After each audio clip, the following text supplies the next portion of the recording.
नमस्कार दोस्तों, welcome back to Upstox. मैं हूं प्रवीर और आज हम कवर करेंगे 3 बड़ी स्टोरीज जो आपको मार्केट और इकोनॉमी के बारे में अपडेटेड रखेंगे।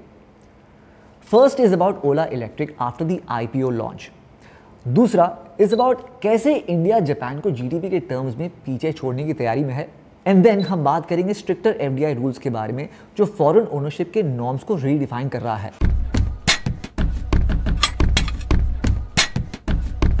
पहला टॉपिक, ओला इलेक्ट्रिक जिसका आईपीओ रिसेंटली काफ़ी हाइप में था, लेकिन अब कुछ हिकअप्स आ गए हैं।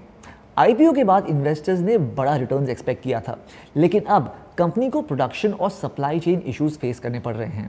सेमीकंडक्टर शॉर्टेज और रॉ मटेरियल कॉस्ट बढ़ने की वजह से टाइमलाइंस और ज़्यादा डिले हो रहे हैं। ओला इलेक्ट्रिक का वैल्यूएशन आईपीओ के टाइम पे ₹45,000 करोड़ तक थी, पर अब स्टॉक्स 20% नीचे ट्रेड कर रहा है। ईवी सेक्टर्स में एथर, टीवीएस, iQube और इवन टाटा मोटर्स जैसे कंपेटिटर्स एग्रेसिवली इन्वेस्ट कर रहे हैं। ओला को अब एफिशिएंसी, कॉस्ट कटिंग और स्केल पे फोकस करना पड़ेगा, वरना मार्जिन प्रेशर्स और बढ़ेंगे। चलते हैं अगली बड़ी अपडेट की तरफ।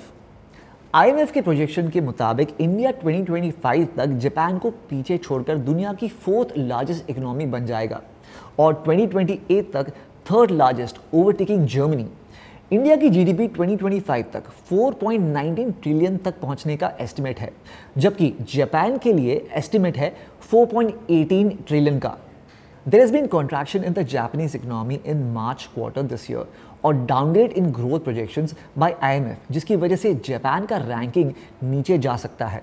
मोरओवर, आईएमएफ अप्रैल 2025 आउटलुक इंडिया का ग्रोथ 2025 में 6.3% हो सकता है। पहले 6.5% था। फिर भी इंडिया सबसे फास्टेस्ट ग्रोइंग मेजर इकोनॉमी कहलाई गई है। इंडिया सॉलिड इकोनॉमिक ग्रोथ का मोमेंटम कंटिन्यू रहेगा, powered by strong domestic demand और फेवरेबल डेमोग्राफिक ट्रेंड्स के साथ। जापान की इकोनॉमी एजिंग पॉपुलेशन और डिमांड स्लम से जूझ रहा है। India's estimated median age is at 29.8, almost half of that of Japan. ये डेमोग्राफिक एडवांटेज डिजिटल एडाप्शन और मोबाइल फर्स्ट बिहेवियर से और स्ट्रॉन्ग बन गया है। तीसरा टॉपिक, इंडिया ने अब नए एफडीआई रूल्स इंप्लीमेंट किए हैं जो डिजिटल ई कॉमर्स और टेलीकॉम जैसे सेक्टर्स को काफ़ी इंपैक्ट करेगा।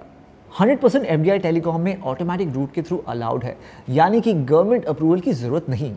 गवर्नमेंट नोटिफिकेशन स्कैन, अब एफडीआई के लिए अप्रूवल और कंप्लायंस ज़्यादा डिटेल है। नेशनल सिक्योरिटी क्लॉज के अंडर ये move national security, data localisation और सेंसिटिव सेक्टर्स प्रोटेक्शन के लिए है। शॉर्ट टर्म में इसे फॉरेन इन्वेस्टमेंट स्लो हो सकता है, पर लॉन्ग टर्म में ये इकोसिस्टम ज़्यादा रिजिलेंट बनेगा। स्टार्टअप्स को कंप्लायंस एडजस्ट करना पड़ेगा, but government ease of doing business reforms continue हो रहा है। फॉरेन वीसी और पीई फंड्स भी अब अपनी इन्वेस्टमेंट स्ट्रैटेजी रिवाइज कर रहे हैं to align with the new guidelines. तो दोस्तों, ये थे आज के 3 major updates. Ola's IPO aftermath, India versus Japan GDP race और नए एफडीआई नॉर्म्स का इम्पैक्ट। आप किस टॉपिक पर और डिटेल्स चाहते हैं, कमेंट्स में लिख के जरूर बताइए। एंड ऑफ कोर्स हमारे यूट्यूब चैनल को जरूर सब्सक्राइब करिए। Investment in securities market are subject to market risks. Read all the related documents carefully before investing.